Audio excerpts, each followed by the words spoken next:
And now it's my honor to introduce our Women's Empowerment Symposium keynote speaker for 2016, Moni Basu.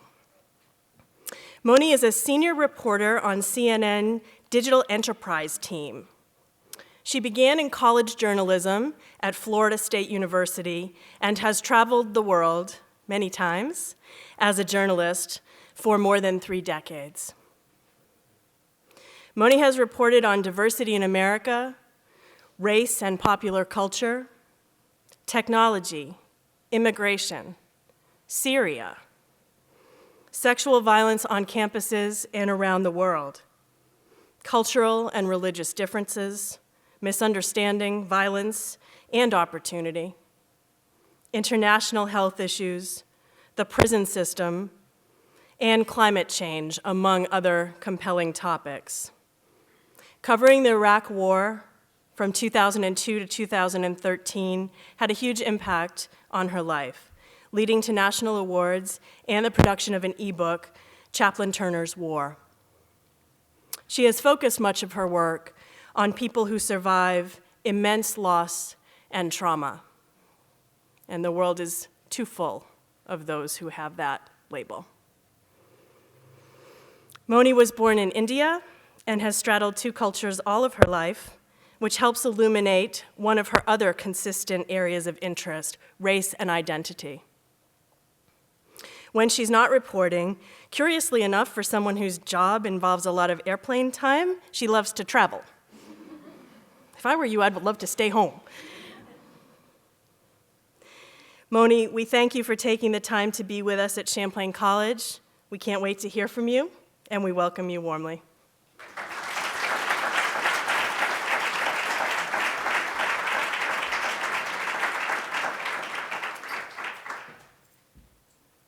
Can I get some help connecting my computer here? From somebody? Oh, okay, great. Yes. Sorry. So first of all, thank you so much for having me tonight. It's a deep honor to be here, and thank you also for making sure that the weather isn't as I had expected it would be. I was in Chicago last week, and it was snowing this sideways, and the winds were at 30 miles an hour, and I think the high temperature was 18 or 19, and I was like, oh my gosh, I'm going to Vermont next week.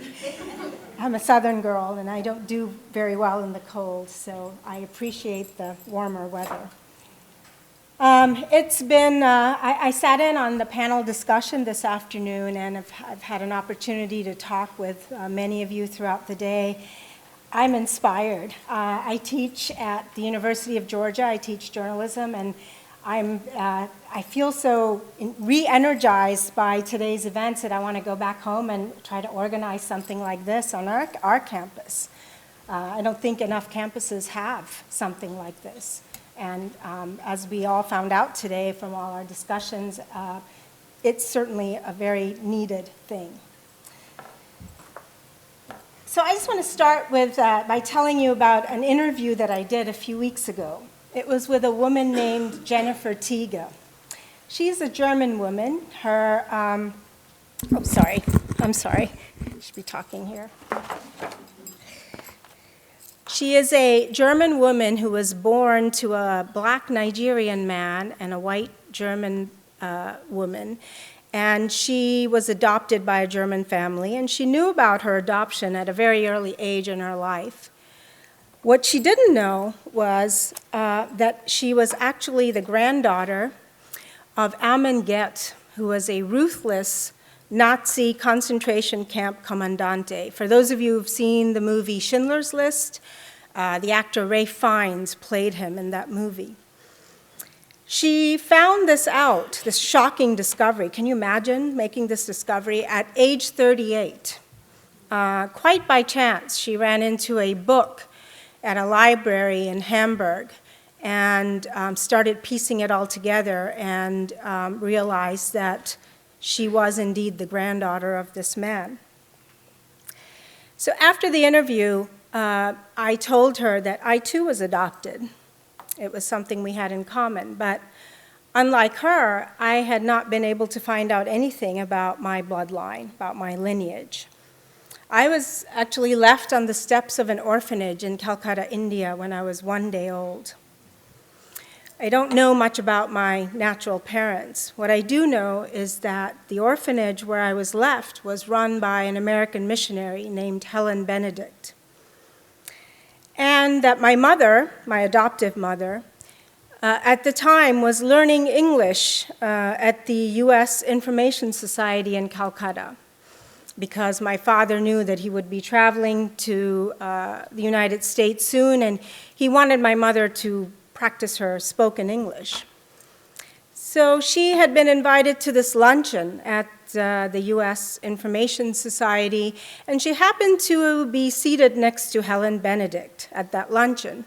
And during the course of the conversation, my mother lamented to Helen, the American missionary, that she couldn't have children. She had tried, and she'd had several miscarriages, and the doctor told her, you shouldn't try to have children. And that my mother was a homemaker at the time, and she told Helen that all she really wanted to do was be a mother. And Helen looked at her and said, "Why, this must be your lucky day. You should come to this orphanage that I run, because somebody left a baby on my doorstep yesterday, and I don't really have the facilities to take care of newborns. Not sure what to do with this child." So the way my parents told me this story, and I think it was probably a little bit embellished, but what I was told is that my mother went with my grandmother the next day, and without my father even having seen me, she said, "Yes, we'll adopt this child." And 7 days later, I went home with them. And instead of maybe growing up on the streets of Calcutta, maybe in utter poverty, I don't know, but I'm guessing, I was adopted into a family. My father was a world-renowned mathematician and statistical theoretician. My mother was an acclaimed singer. We traveled all around the world. I went to the best schools, and here I am. I mean, my life dramatically changed on that day that my mother sat next to Helen Benedict at that luncheon. So Jennifer and I talked about the day when she quite by chance, by accident, discovered her lineage, and I told her, well, and she told me that she, after she pieced together her entire life, she said, "I don't know that I used to believe in fate, but I do now." And I told her, well, perhaps it was fate for me too. Or maybe it was just plain luck. I don't know. But it was a chance that I was given in life. And I think about that chance every day. I discovered the facts about my adoption when I was a teenager, maybe 12 or 13. And I didn't, at first it was a shock, and then, of course, I was a teenager, so I didn't really think about things too much until later in life. But I think about that every day now, and I've learned not to ever let a day go by without trying to make something out of it, because I could have not been given this opportunity at all. I just was so lucky.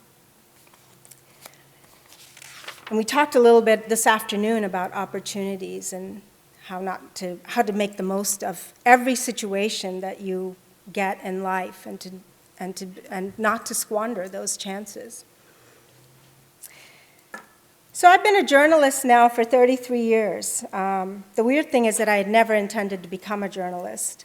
When I was a little girl, I wanted to be an Air India flight attendant because I thought they were, beautiful women who wore perfectly pleated silk saris, and they traveled around the world and got to meet handsome men. Who wouldn't want to do that job?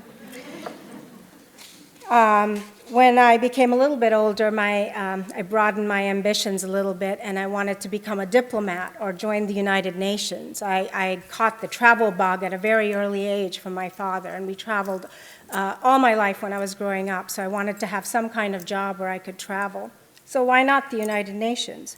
So I went to Florida State University, and I got a degree in international relations, and I was going to actually get a PhD in that, or maybe or sit for the Indian Foreign Service, something glamorous like that.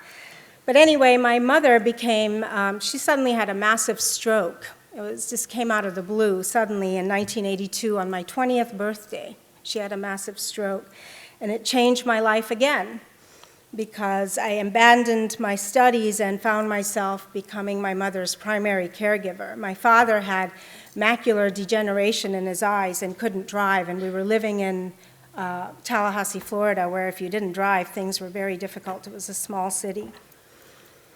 And so I stayed home with my mother, and that was the year that MTV launched. I think I must have seen every video on MTV about 50 times. And after a while, I started to get restless. I mean, not that I didn't want to sit with my mother, but I was just basically sitting at home all day. And then a friend of mine suggested, she said, well, you're a pretty good writer. Why don't you try out writing for the small independent community newspaper, which was at one time was the college newspaper, called the Florida Flambeau, but had gone off campus and had become a forceful voice in its own right. It was a very activist newspaper. And I knew I had some friends who worked there, so I was like, okay, why not? So I walked in there, introduced myself, and the editor of the paper gave me an assignment. I came back, here I was, I have a master's degree, I was an A student, I can do this, this is easy. And the editor looked at me and just shook his head like this, and the news editor handed me a book this thick on journalism and said, don't come back until you've read this cover to cover. And I was devastated. I was like, it was a huge, basically they were telling me I sucked. I couldn't do this. So I went home and I read the book, and I was like, wow, this is very different than academic writing, which is what I was used to. And I understood that I needed to learn a lot. But I was determined. So I read that book and many others. I started reading the New York Times, to read how the best reporters in the business were telling stories. And over time at the Flambeau, I started taking on assignments that were challenging to me. For instance, I volunteered to write a profile of an FSU football player. I didn't even know what a fourth down was. So it was a steep learning curve, but somehow I managed to get through it and eventually in 1986, became editor of that paper. And your colleague here, Kim McQueen, was on staff with me at that paper. We had a great time there, didn't we, Kim? A few years later, I made it to the Atlanta Journal-Constitution. And the Flambeau, we were such a close-knit family there, I felt even though there wasn't that much diversity in the newsroom then, I didn't feel it as much until I landed at the AJC, a newsroom back then of almost 600 people. It's now, sadly, a shadow of its former self. And I was the only Asian woman in that entire newsroom. Forget Indian. There were no Asian. I think I was the only Asian, period, in that whole newsroom. That was back in the 1990s when I started, and newsrooms then were predominantly white and very white male-dominated. And I found myself, even though I had been a reporter in Florida and I had covered serious issues, I had witnessed executions in Florida, I covered the legislature, all of a sudden in the AJC newsroom, people were saying, oh, you're from India. Well, can you write a story about why Indian women have dots on their heads? Or what about a feature on tandoori chicken for our food section? I felt very pigeonholed, like people didn't see past me being an Indian woman.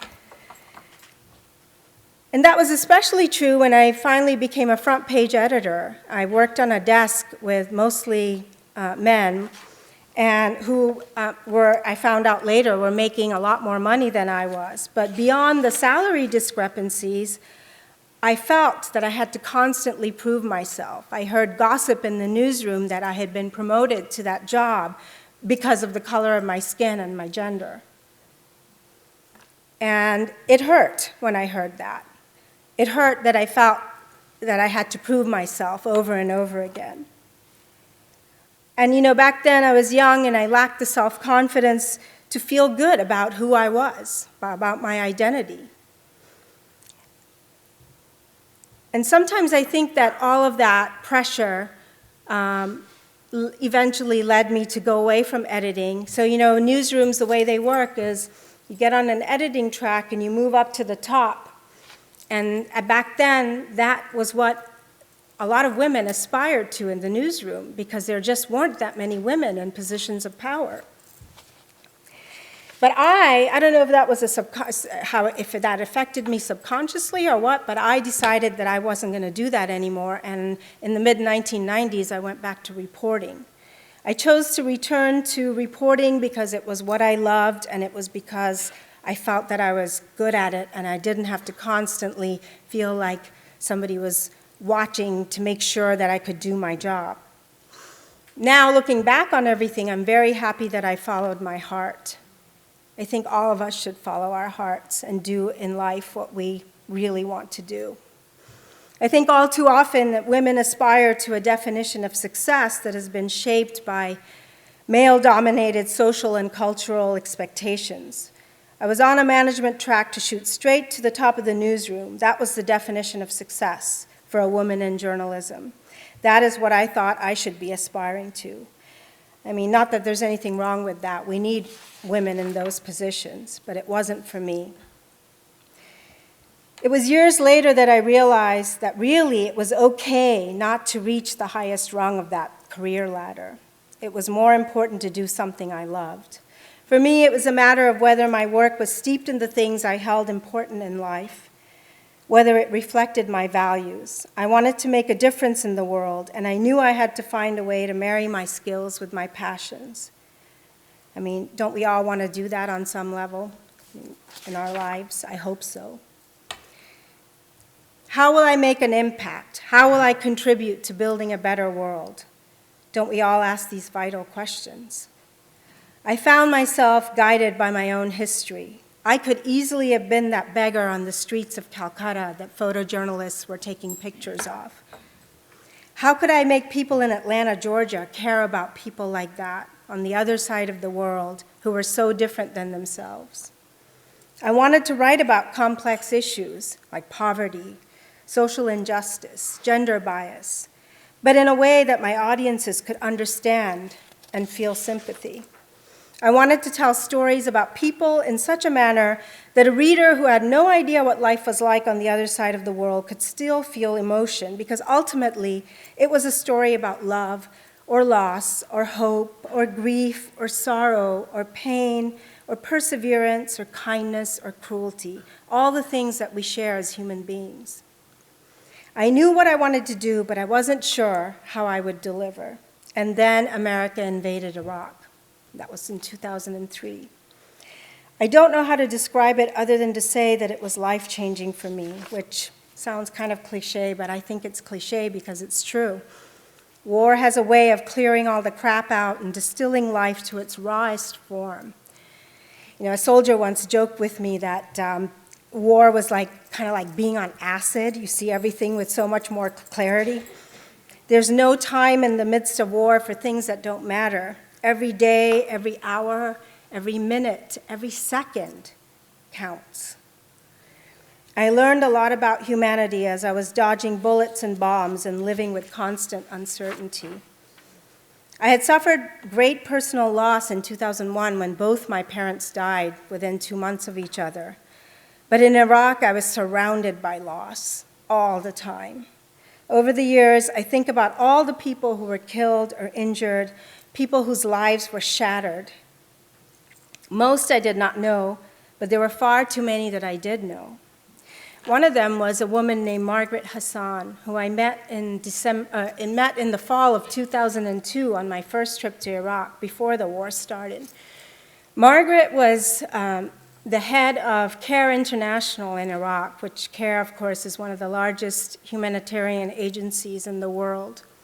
And Margaret was a British-Irish woman who had moved to Iraq a long time ago to do humanitarian work and had married an Iraqi man and chose to stay on in Baghdad. She had lived there for years, 25 years, 30 years. And I remember that in the Christmas of 2002, I went over to her house to have tea with her. And we were talking about what it meant, what it felt like for Iraqi people, as they all knew that George Bush was going to declare war on them and that it was just a matter of time before the bombs started falling. And everyone was hoarding food, bags of rice and oil and whatever else they could find, because they knew there were food shortages coming. And Margaret told me she was very, very unhappy because she had promised her family that she was going to go home to England for Christmas, and she didn't want to leave Iraq. And that was really the last time I saw Margaret. A few months later, I remember sitting in the AJC. This was after the war had started. I remember sitting in the AJC newsroom, and we had television sets all over the newsroom, and I looked up one day, and I saw Margaret's face on CNN. And it was a video of her that she had been abducted, and it was a video that her abductors had, released, and it was Margaret begging for her life. Margaret, who I thought at that point in my life was one of the strongest women I knew. There she was, with tears in her eyes, begging for the White House to save her. It was terrible to look at. And they never found Margaret's body, but CARE was later sent a video of her execution, so we know that she died. And then there were, other journalist friends of mine who have died over the years, like Chris Hondros, the Pulitzer Prize-winning photographer who died in Libya with Tim Hetherington, or James Foley, who was beheaded, I guess it was in 2014. War, of course, brings out the very worst of mankind. I believe it also brings out the very best. I witnessed a new depth of sacrifice and kindness in the midst of the booms and the blasts. And I told those stories. My friends thought I was foolish for wanting to return to Iraq over and over again, but I felt compelled. I wanted my audiences to understand that Iraq was not a video game. Remember the pictures on CNN of the green lights of all the missiles and people. A lot of people, just like, well, it looks like a video game. It wasn't that. Or that collateral damage meant that people were dying. Yes, the job was dangerous. Yes, the job required physical and mental strength. And believe me, sometimes there were times when it was so frightening and so rough on the battlefields of Iraq that I didn't think I would ever see home again. I thought I was crazy for taking on a combat assignment. I remember one winter night in 2006, I think it was, where I was embedded with a unit and their task was to provide security for a convoy of trucks carrying jet propulsion fuel up from Kuwait up to Baghdad. And there were about 10 trucks. Each one carried 10,000 pounds of jet propulsion fuel. And somewhere along the main highway in the dead of night, one of these trucks hit a Jersey barrier and punctured its fuel tank, and there was 10,000 pounds of fuel spilling onto the highway. We were sitting targets on that highway. We knew people were watching us. If somebody had fired a gun, that was it. We would be dead. We'd go up in flames immediately. And I could tell how serious the situation was because, most of these guys, the soldiers, they chain smoked in Iraq. You have to do something to alleviate stress. And no one was smoking that night. And I understood how dangerous it was when the sergeant that I was with, he came and put a 9mm pistol by my side, and we had had many discussions about how journalists can't carry weapons. Sergeant Whitmire, he used to tease me all the time. He said, you better learn how to shoot a gun if you're going to be with us in Iraq. And I would say, well, Sergeant Whitmire, I'm a journalist, my pen is my sword. I can't carry a weapon. Well, that night I understood how serious it was when he put that down there, and I looked at him and I said, you know you can't give me that gun. He said, I'm not giving it to you, I'm just putting it by your side. And what I took from that is that he thought that there might be a situation happening here. And what if I was the last person alive? How would I protect myself? And it wasn't always easy being a woman either, being embedded with the Army, and I was always with infantry, frontline infantry units, or the Marines. Believe it or not, like a big concern for women journalists, and I've talked to other women who were embedded like this, was where will we go to the bathroom? I mean, think about it, a simple thing like that, but all these guys are just peeing in the bottle in the back of the tanks or the Bradleys. They're not going to stop for you to go relieve yourself somewhere. It sounds kind of funny, but it became a great source of stress for me. And to the point where, you know, I would always volunteer to go to Iraq in the height of summer when it was 130 degrees out, and my editors would be like, everybody else wants to go in the winter. I was like, well, in the summer I don't have to worry about going to the bathroom because we just sweat it all out. You know, there were times when I had to walk almost a mile to go take a shower in the women's shower or go to a proper bathroom if there was one on base. One time we were on the Syrian border. I was with a long-range surveillance unit. Think about that name, long-range surveillance. These guys had telescopes where they could see 10 kilometers out. And I made the mistake of saying, so what are the bathroom facilities? And that was always my first concern. Like, I got to scope out where I can, you know, go to the bathroom. And one of the guys handed me a shovel and said, start walking, ma'am. And I said, how far did you want me to walk? And he said, well, as far as you like. But I knew that they could still see me. So the medics were always the nice guys in the group. The medic gave me a rain poncho. So he said, if you wear that rain poncho and squat, nobody will be able to see anything. And later, he actually took 3 army cots and built me like a little teepee and dug a hole in there.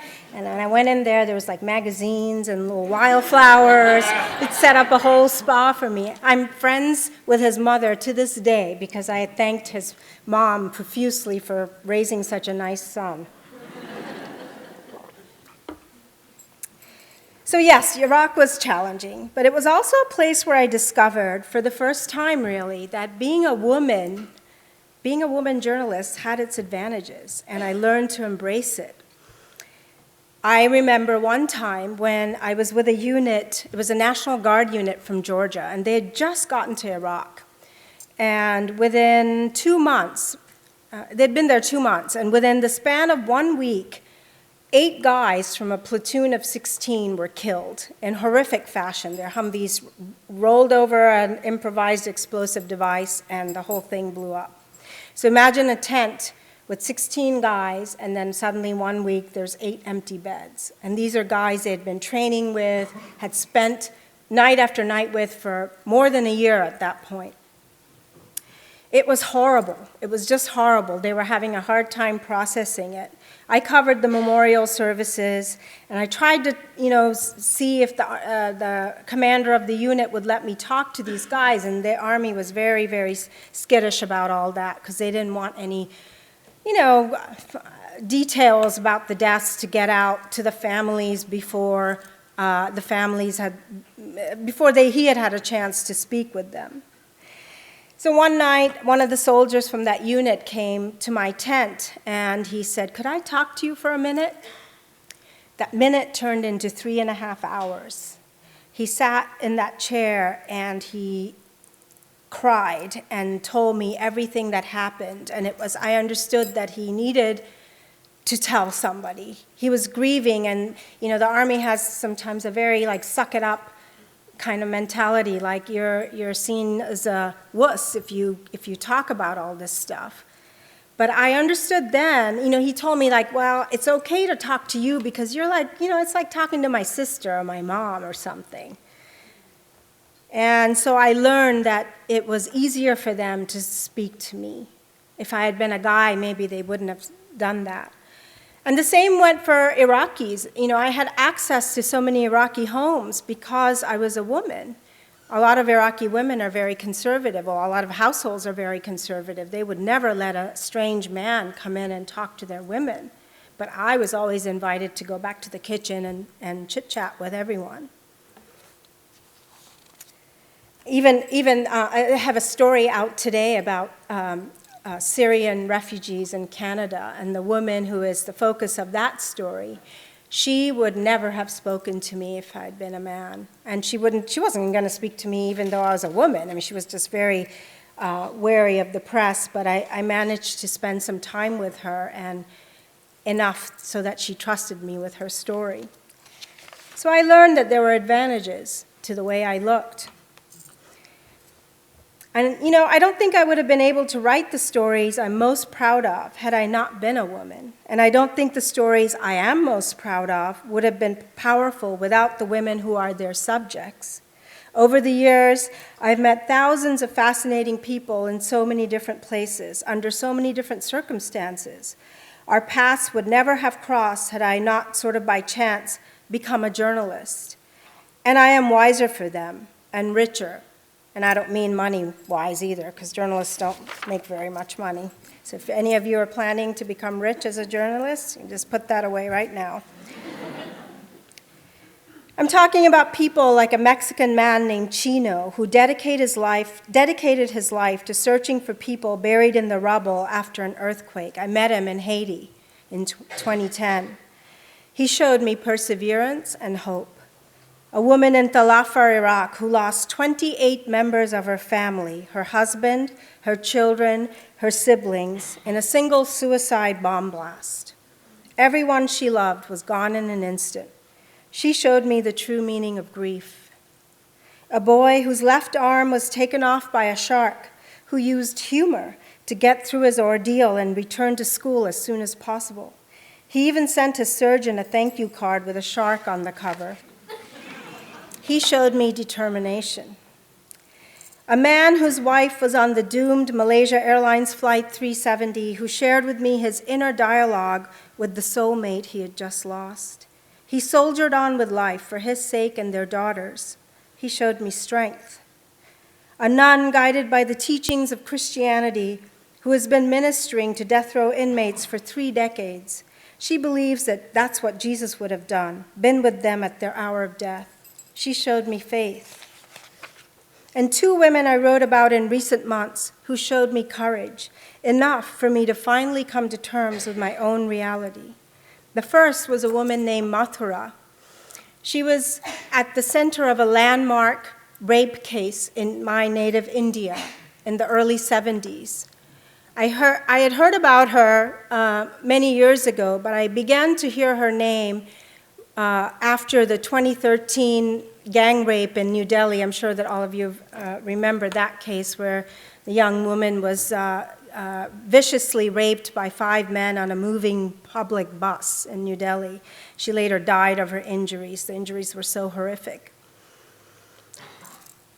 And I was reading the Indian newspapers and listening to Indian TV quite a bit after that case, and I kept hearing the name Mathura and how India's rape laws had changed in the early 80s because this woman, she was only 14 or 15 when she was raped by 2 policemen.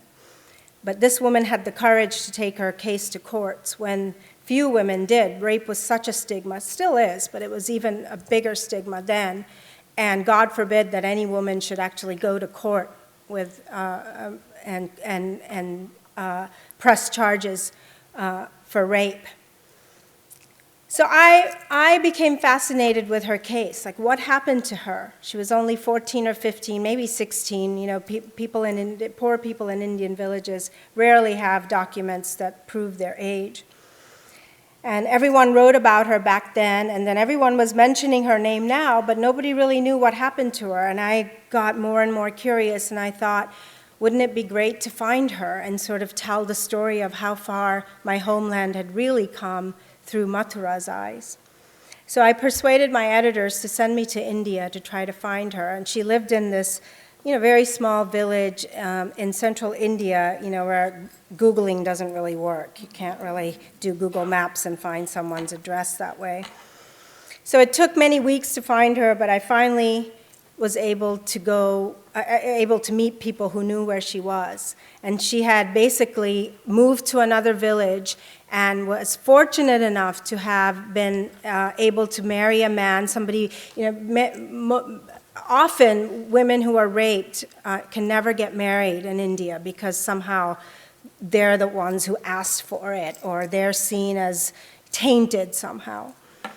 But she was fortunate because she was uneducated and very poor, and I don't know what would have happened to her had she not been able to get married and move away to another village and be able to have some sort of life. And when I found her, her sons were very reluctant for me to speak to her because I guess they were worried that the people in the new village would then find out who she really was. They also belonged to a sort of a communist terrorist group, and things started getting a little uneasy for me when I was in that village. But I was speaking with her, and in that conversation, she told me, I have tried very hard to forget, and that's how I was able to move on with my life. And in that moment, I thought about my own life and what had happened to me many, many years ago on the campus of Florida State University. I had also been raped. I was the victim of a date rape, like so many women are on campus, on college campuses in the United States. And like so many women, I had never said anything about it. My parents didn't know. My husband didn't know. Nobody knew. I had gone home that night, and my brother had opened the door, and I told him I'd been in a car accident. And when I came back and I was writing the story about Mathura, I turned it in to my editor, Jan, who has been my editor for a long time. She's a Pulitzer Prize-winning editor, a fabulous editor, and I'm so thankful to have her as my mentor and my boss and the person who makes my stories read well. And I turned the story in, and she looked at me and she said, "What happened?" And I said, "What do you mean?" And she said, "This is the most impersonal story you've ever written in your life.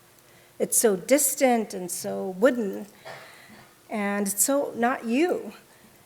And so then I told her, in the midst of that discussion, it came out. I said, "I'm afraid to write about this topic because of what happened to me." And again, I'm thankful that she was my editor, because I could see maybe how another editor may have had a different reaction. But she told me to go home and think about it and not worry about the story for a while, and then she would honor any decision I made about writing the story. But when I sat down to rewrite the story a few days later, it just came out. I had been writing the story in first person anyway, and so a paragraph came out that I understood how Mathura felt, because it had happened to me also. And so very publicly, I announced to the world that what had happened to me after holding it inside me for all those years, 30 years.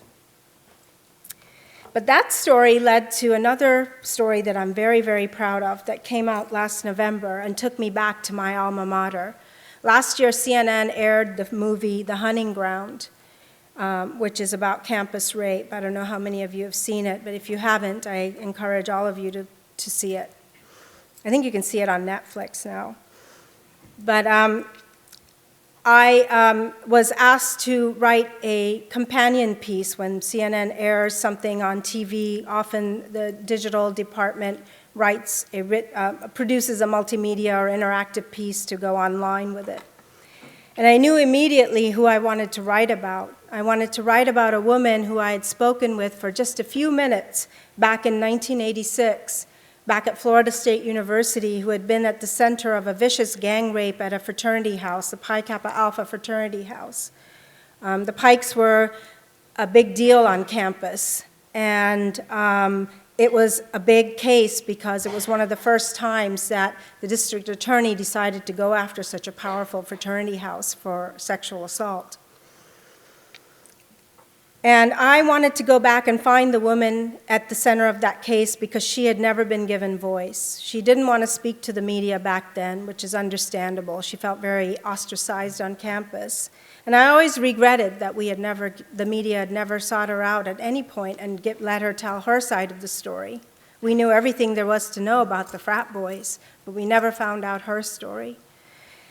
So I found her, and I sent her my story that I had written about Mathura, and she read that, and then I asked her if she would speak with me. And she agreed. And in the end, we both went back to FSU together, and it was, I think, a very healing trip for both of us.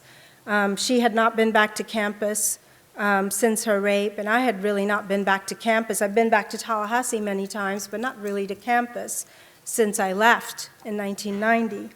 And we walked through the campus and sort of, as though it were like 30 years ago, and recounted what had happened to her. And I let her guide me on that trip. And it turned into a story that I'm very, very proud of. I've learned over the years to exercise patience and the importance of winning someone's trust. I think often journalists are so keen on being the first one out with the news, and getting the big scoop, that we don't always do that, and I think that's wrong. One of my favorite quotes of all time about journalism is from Martha Gellhorn, who is perhaps better known as Ernest Hemingway's wife, but she was a great war correspondent in her own right. And she said, "In all my reporting life, I have thrown small pebbles into a very large pond, and that I have no way of knowing whether any pebble caused the slightest ripple. My responsibility was the effort. I belong to a global fellowship of men and women who are concerned with the welfare of the planet and its least protected inhabitants. I plan to spend the rest of my years applauding that fellowship and cheering from the sidelines. Never give up." She actually said this as she was about to retire. I feel thankful every day that I got sidetracked into journalism, that I followed my passion. Despite all the criticisms we hear today of the media, I'm still a firm believer. I believe good journalism can help make the world a better place. I believe in the power of story. When I was in the 3rd grade in Calcutta, I attended a convent school where the nuns were vicious. Did this to our knuckles. I got caned on top of a piano once. But anyway, at this convent school I attended, I had to race up 3 flights of stairs to my first class every morning. On the landings in the stairwell were framed portraits of people who were admired in India. One picture was of Indira Gandhi, who was the first and only woman prime minister of India. I remember looking up at that enormous black and white image, my eyes meeting hers. She had a streak of white in her hair and a hint of a smile. I grew up in a society in which women were second to men. I felt it in my own extended family, even though we were part of the educated middle class. The women in my family ate meals after the men. My great aunt, who was widowed at a very young age, was not allowed to eat with us at the table. She cooked her own meals and ate by herself on the floor in the kitchen. She wore a simple white muslin sari until her death. She never went out of the house. Somehow she was considered tainted because her husband had died on her at such a young age. My own mother was forced to abandon her singing career after she was married. It was a great sadness in her life, one that I didn't know the extent of until she died and I read some of her journals. And it was much worse in other parts of Indian society. Boys grew up thinking they were superior to their sisters. In many families, only the boys were educated. The girls were married off soon after puberty. In the very worst cases, baby girls were aborted or killed at birth. So here I was, a girl in India who at birth was unwanted and left at an orphanage. My mother was my first inspiration. My second was my aunt, who was also widowed at a young age, but refused to live by archaic rules and worked hard all her life as a school teacher and asserted her independence. I remember once when she came to a family gathering wearing a printed silk sari, and everyone was, shook their heads and, pss, pss, pss, she's a widow. What is she doing wearing color? She's supposed to be in all white. And I remember going up to her and saying, "Go for it. You look beautiful." And then, of course, there was the portrait of Indira Gandhi. You can understand why I paused for a moment when I ran up those stairs and looked at her. She made me feel that I could soar high, and she gave me permission to dream, and to dream very big. So thank you very much for having me today. I wanted to share with you a few pictures, if I could. I don't know if you can see them or not. Very quickly, we'll go through some of these. I was going to show these as I talk, but it became too distracting. That's me and my mom. And that's me and my dad. This is the Florida Flambeau newsroom when I became editor. And the next few pictures are all of Iraq, and these are pictures that I took. They're not the best, photographs. I mean, if there's a photographer in the room, they're probably cringing right now, but they kind of show you a little bit of what I experienced there. This was at a sheikh's house, and he had pet camels, which I thought was cute. This was in a booby-trapped house that these soldiers were clearing. This, of course, is David Petraeus. And all the kids that I met, the kids were just, to me, it was just so sad seeing some of the kids, because they just were not going to have any chance in life. This was a bomb that went off on a patrol we were on, in a bunker where I've spent many a night. Dust storms in Iraq where couldn't see a thing for miles. Often bombs were hidden in cars that went off like that.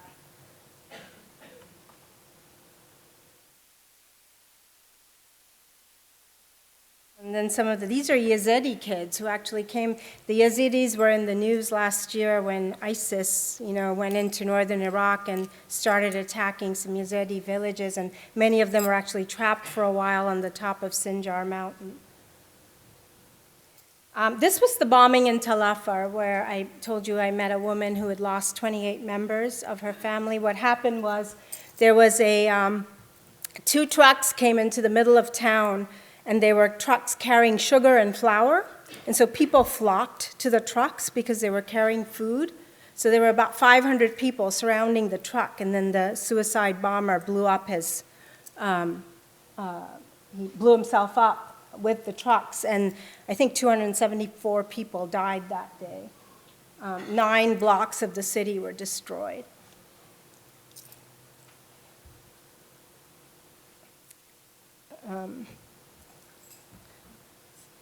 This is when I was injured and taken to a combat hospital.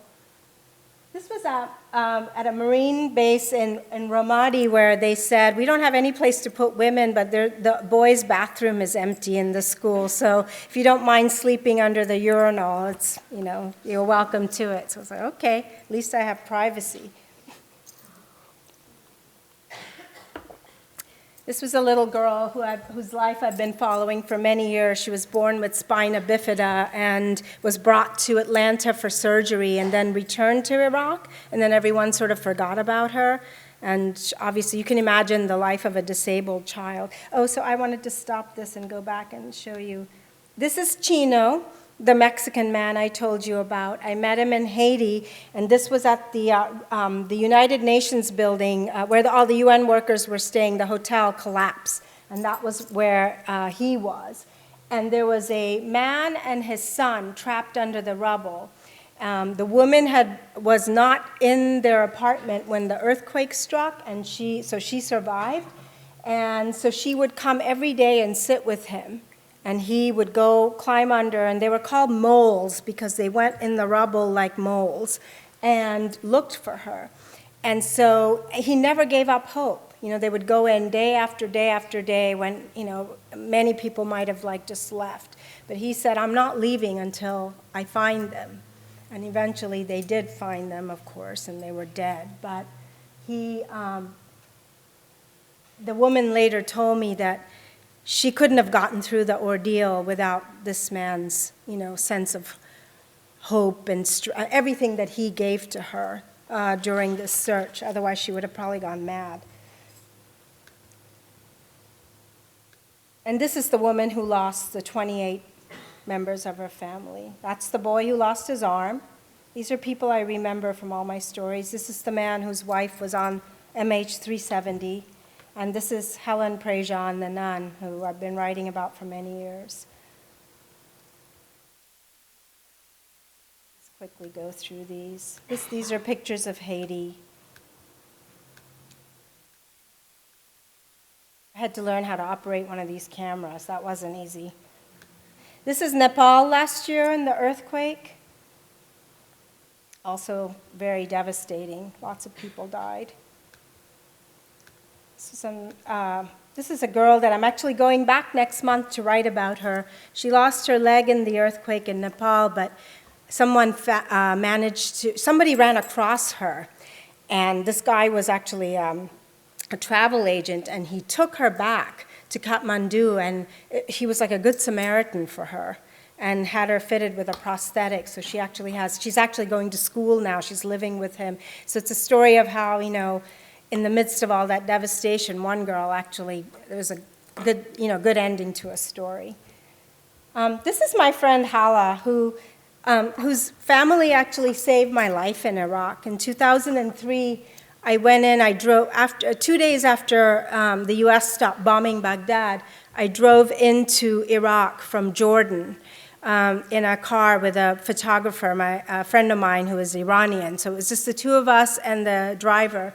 And we got to Baghdad, and then we discovered that the hotel reservation that had been made for us was non-existent. And all the hotels were full because thousands of journalists had descended on Baghdad by then. And I didn't know what to do because there was a 6 p.m. curfew, and the driver was like, I have to get home to my wife. I have to just let you off right here on the street. I can't be with you. I have to get home. So I remembered that I had Hala write her address in Arabic in my notebook. So I showed him the address, and I gave him a $100 bill, and I begged. I said, please, please, take us to this address. And he said, but it's in Wazaria. Wazaria was 45 minutes from the city center. And I said, please, I'll give you another $100. So he took us. I had no way of knowing if her father would be at home or not, but he was. And I don't think I've ever been that relieved in my life. He opened the door, and we stayed with him for several days, and he took care of us. And Hala, she sort of became, she was educated in Atlanta. That's how I know her. And so I always used her as sort of a gauge for the Iraq War because she had a Western perspective on it. And so in 2003, she told me she was so happy that Saddam Hussein was gone. And then 2004, things started to get kind of bad. 2005, she said, no, I don't let my children out of the house anymore. I sleep with an AK-47 until Razak, her husband, comes home. And then eventually they fled, and they were refugees for a while. And I knew they had settled in Canada, but I didn't know where. And then a few weeks ago when I was in Alberta reporting the story on Syrian refugees, she saw one of my Facebook posts, and she said, are you in Lethbridge? Because I'm in Calgary. And so we had this happy reunion a few weeks ago. I hadn't seen her in 10 years. These are some kids who were orphaned in Iraq, and I used to go visit them. And these are women who were trafficked in my home state of West Bengal. And I did a story on them, how they had restarted lives, and they were part of a dance program, which was, the dance was used as a way of healing. And that picture before, these are all my kids. I sponsor all these kids in a school in India.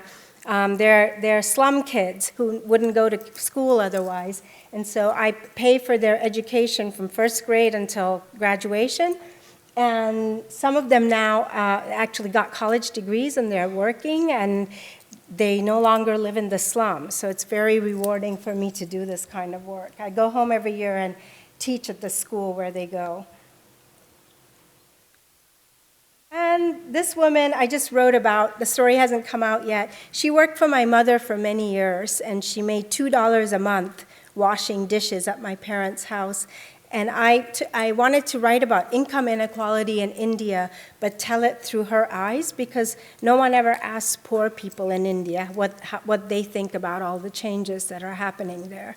And I wanted to get her perspective and write about how her life has really not changed and will not change in her lifetime. I think that's it. Let's see. Oh, this is the woman I just wrote about today. And that's Mathura. This is Mathura. And that's the FSU rape story. This is Martha Gellhorn.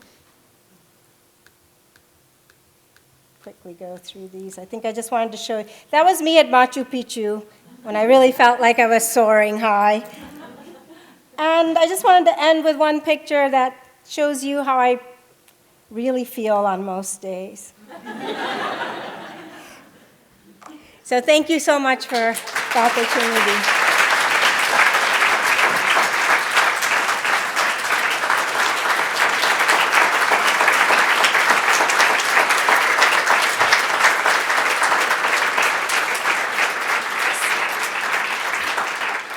I'm not sure how we're doing on time, but I really wanted to be able to answer any questions if any of you have any. Are we out of time, or how are we doing on time? Okay. Does anybody have any questions?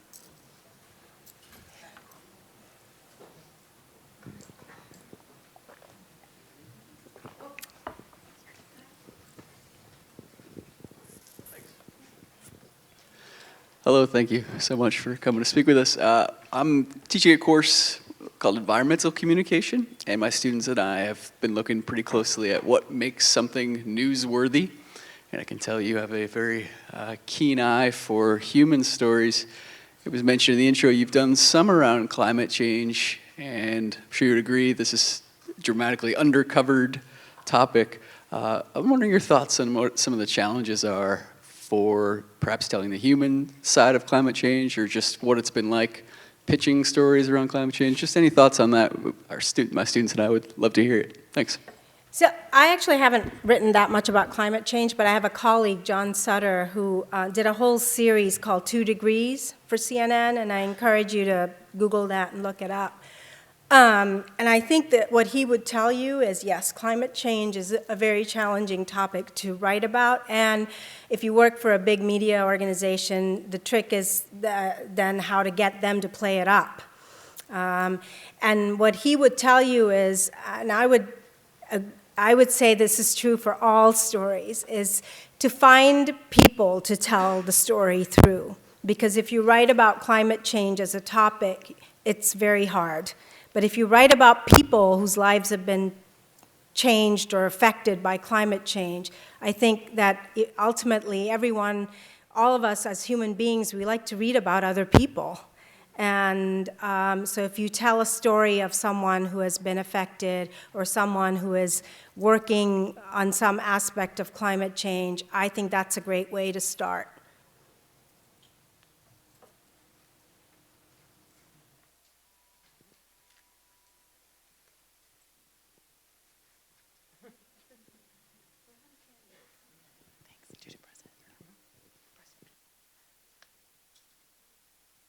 Hi, thank you very much for such an inspiring talk. I appreciate it. And actually, kind of going along those lines a little bit, I teach environmental policy here, and often it is a very overwhelming problem and topic that my students can sometimes feel a little bit that they aren't able to contribute as much as they could to help alleviate such a big problem. And it seems like in your line of work, you're facing horrible tragedy and kind of overwhelming issues all the time, and yet you still are so inspired by it and are able to see some good in it. So I wonder if you have any just any suggestions or comments or thoughts about what keeps you going, and how we can all continue to make some great change in the world like you are. Well, I think what keeps me going, I don't know if anything keeps me going. I'm tired today, but I think it's really important not to get overwhelmed by this huge thing called the world and all the problems that are in it. I mean, I covered the Iraq War, and that to me was like, it's this huge thing. How am I going to be able to cover this for the newspaper or for CNN? One thing that I do is I always remind myself that I can only tell the story that is unfolding in front of me. I don't know, if I'm sitting in a room in Baghdad with a woman who has lost her children in a suicide bombing, that's the story I'm going to tell today. And I'm not going to worry about the larger issues at play. I think a lot of, I teach journalism at the University of Georgia, and I feel like a lot of my students get overwhelmed that way too, because they start thinking about the topic as this huge thing, and then they don't know which direction to take. And I always tell them, well, you're just one journalist, you're just one person telling a story, and the best story you can tell is the one that you're actually seeing happen in front of your eyes. So that's one way that I keep going. I also, look at these huge topics sometimes, and, you read stories in the New York Times or on CNN, wherever, that are very topical stories where you get the overview of a huge, like the Syrian refugee crisis, and they'll try to tell you everything that you possibly need to know about what's going on. But I decided a long time ago that my strength was not that. My strength was to tell the story of people or a person, and so if I can find one person to tell the story through, I always find that if you narrow the lens, the story becomes more powerful, because you can get so many rich details and you can go in depth with one person.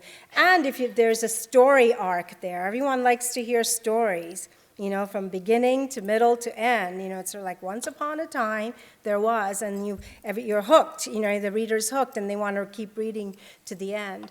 But I think the key really is to keep your focus and to realize the limits of what one person can do, and you can only tell the story that's in front of you, and don't worry about the rest of the noise.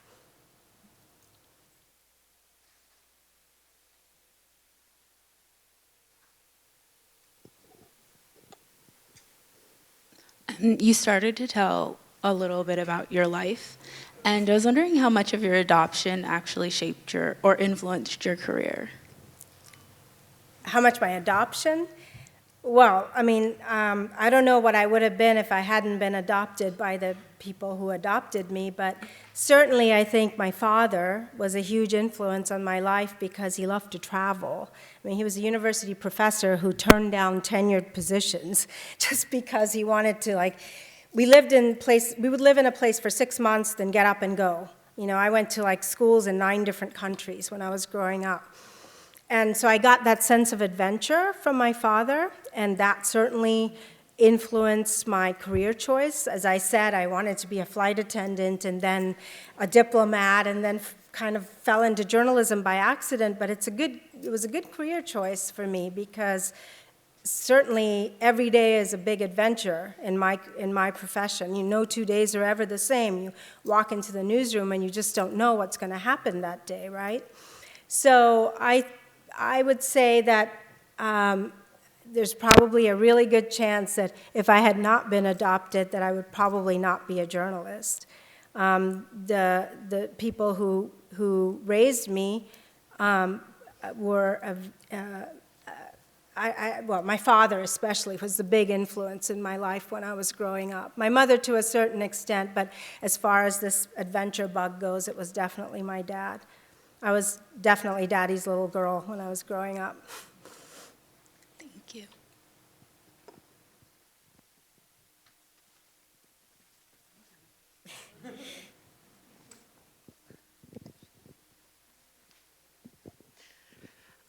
So you were a female journalist surrounded in the Army.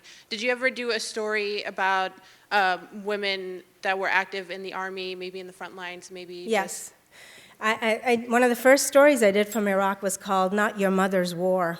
And it was about, I had met a group of women who were assigned to a, quote, support unit, because back then women were not allowed into combat units. That's changing now, but back then definitely not. But point was, in Iraq, the war was everywhere. So if you were in Iraq, you were in a combat zone. And not only were these women surrounded by it, but they were tank mechanics. And they were tank mechanics who were actually taking convoys of tanks back and forth. And one of the women I wrote about was a gunner on a truck. And she wasn't, I mean, if you asked if someone in the Pentagon about that, they'd probably deny it. But that was what was happening in Iraq. A lot of the women were doing exactly the same kinds of things that men were, and that struck me right away. It just happened that they were not assigned to infantry units, and so most of my time was spent with infantry units where there were not any women around. But I did, one of the first stories I ever wrote was called that. And it was, to me, it was just amazing what they were doing. And a shame that they were not being recognized as combat soldiers, because they were.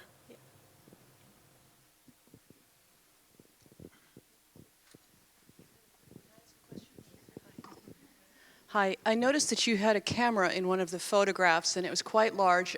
Could you just maybe go over maybe some of the production tools that you either bring along or access when you're going about your business covering these things? Thanks. Yeah, so I really long for the days of newspaper journalists when all I had to carry was a notebook and a pen and maybe a little digital camera. But now it's very different. So that picture of me with the camera actually was taken in Haiti, and that day there was a street protest that broke out. And I was with a producer, a CNN TV producer, who happened to have a camera, but the shooter wasn't there. And so he said, look, I'm going to teach you real quick how to shoot this, and because I need to do a stand-up right now, and we need to send it back. So that was what that was about. But usually I don't carry cameras like that. I don't do video. I usually have someone who is either a digital videographer or a CNN television photojournalist. But more and more, of course, we have to do social and other things. So in the very least, I have a camera, I have iPhones. I have carried actually video cameras, but I don't think that CNN thinks my video is worth using because I've never really used any of that. So I stopped carrying it. So I don't really carry that much equipment, but often I have to help people carry the equipment. Or it's amazing how much a television photojournalist carries. I remember going on that story on Mathura when we went to find her. A TV crew went with me because we also produced a TV piece for it. And I remember that we had to pay 20,000 rupees in excess luggage at the New Delhi airport. It was a huge amount of money because the guy had so much equipment. So I don't envy that. I can't imagine traveling like that. But I'm lucky that way. I don't have to carry anything. Hi, amazing your strength and even facing your own story so many years later. I'm wondering, how do you transition back after being in such an intense scenario and coming back to the U.S.? Yeah, so one thing that newsrooms have traditionally been very, very bad at is taking care of their own. I would come back from trips to Iraq. I would be gone for 4 or 5 months, and I'd come back and sit down at my desk in the Atlanta Journal-Constitution newsroom, and people would pass you in the hall. Oh, hey, you're back. How was Iraq? And I was like, okay, well, at first I would start answering, and then I realized that people are just asking you that. And I would just say, oh, yeah, it was great. And then I'd sit back down, and the editor would come up to me and say, could you go out to cover the tree festival next weekend? And the thing about coming back from a place, there's nothing wrong with the tree festival. It's just that when you come back from life and death situations, everything becomes so, all the mundane things in life become stupid. And it's so easy to get angry. I remember going out to, I had a bunch of girlfriends back then where we went out to dinner every Tuesday night. It was a girls' night out. And I remember when I came back from one of my trips, I sat down, I was late, they were already all there, and I came in and I sat down, and everyone was complaining about the traffic on I-285. Oh, and it took me 40 minutes to get from my house to work today. And I just remember I sat there quietly for a while, and I could feel myself getting really angry. Like, I mean, sort of like, how dare you complain about such idiotic things? At least you're not dying on I-285. Well, maybe you are, actually. But I just got up and left that day. And my friends still talk about it. You know, they said, we didn't know what happened to you. I just got my purse and got up. I didn't say a word. I just got up and left. I couldn't take it. And it was many years later that I actually sought counseling for some of the things that I had seen and was holding in. The other thing I did was I would go to National Guard drill every month, and I'd tell my editor, oh, it's because I'm working on a long-term story.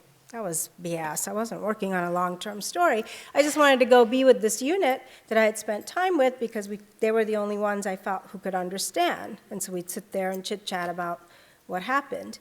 But newsrooms were very bad. They've gotten better.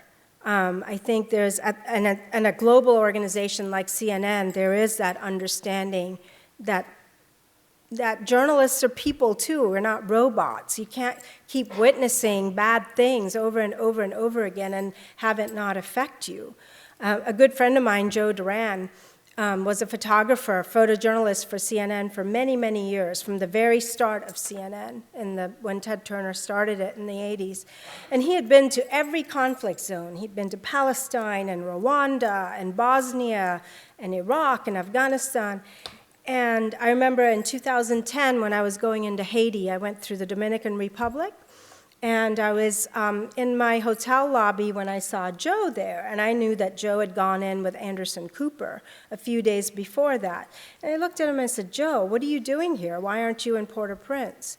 And he said, Moni, I just couldn't do it.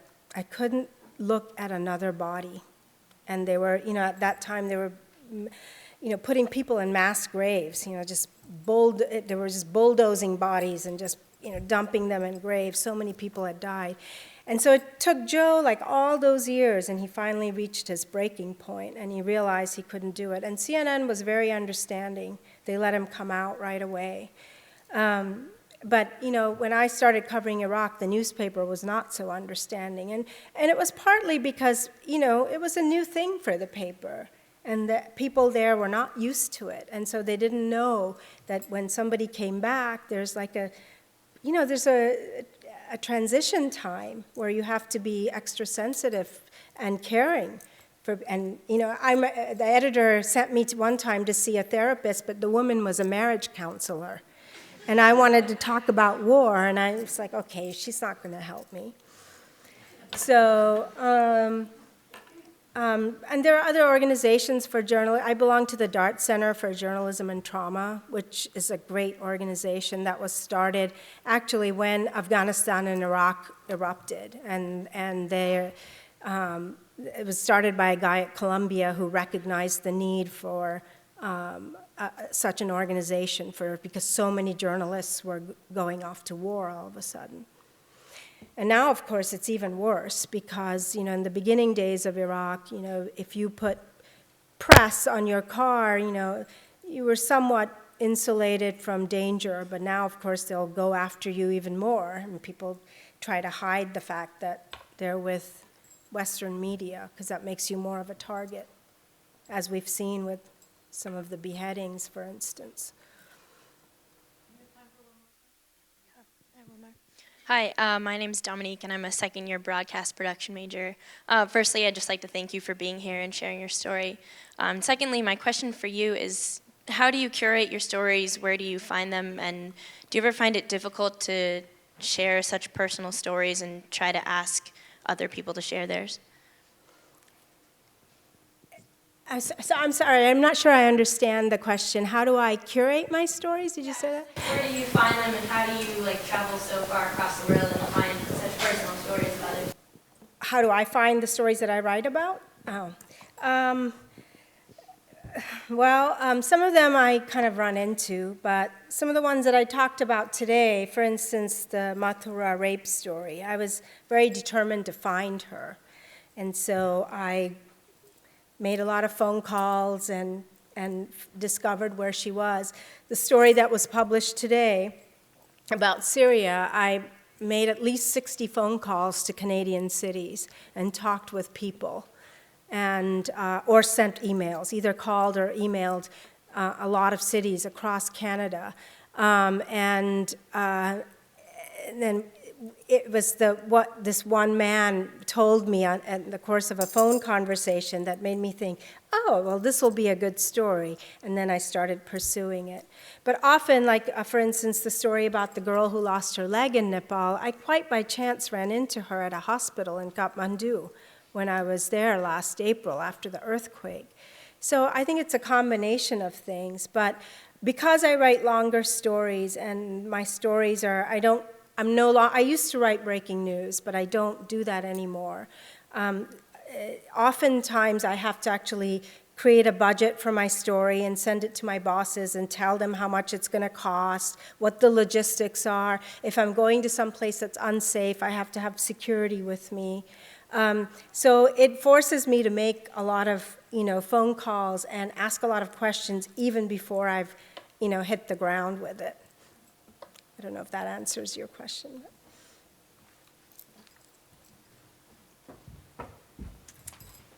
Thank you, Moni. Thank you.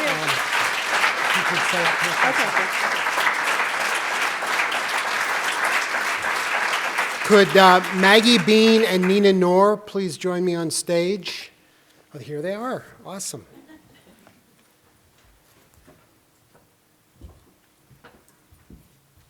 So Champlain College's motto is Audeamus, which means let us dare.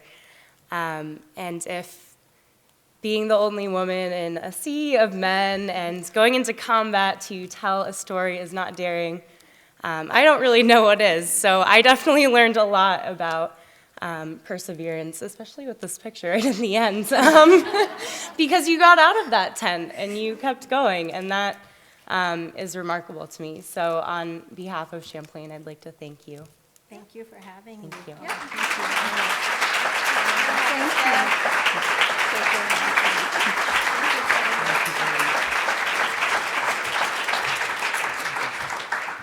I'm sorry. Okay. So I want to thank Moni for sharing your story. You told us how you overcame discrimination and struggles and followed your heart. And in following your heart, you have given voice to so many whose stories would otherwise go untold. So thank you for that. Part of the college's mission is also to help our students lead meaningfully better lives as part of a global community. And you've also shared with us today a shining example of someone who leads a meaningfully better life within a global community. So thank you for that. And I hope the students and others here take inspiration from this amazing story. This program today came together because of the efforts of many people working very hard. I am going to go through the list right now. If you are here, please stand. I didn't see a lot of people standing for Mary's ask, but I am going to ask, and Karen McCarthy, please lead the way.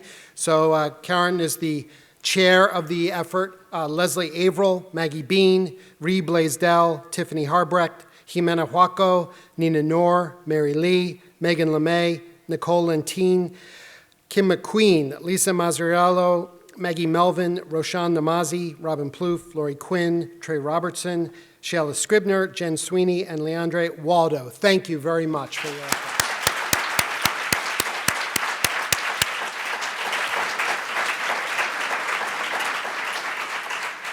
I hope the students also took away the message that it's important to be brave, and we welcome student voice as we shape the future of Champlain College.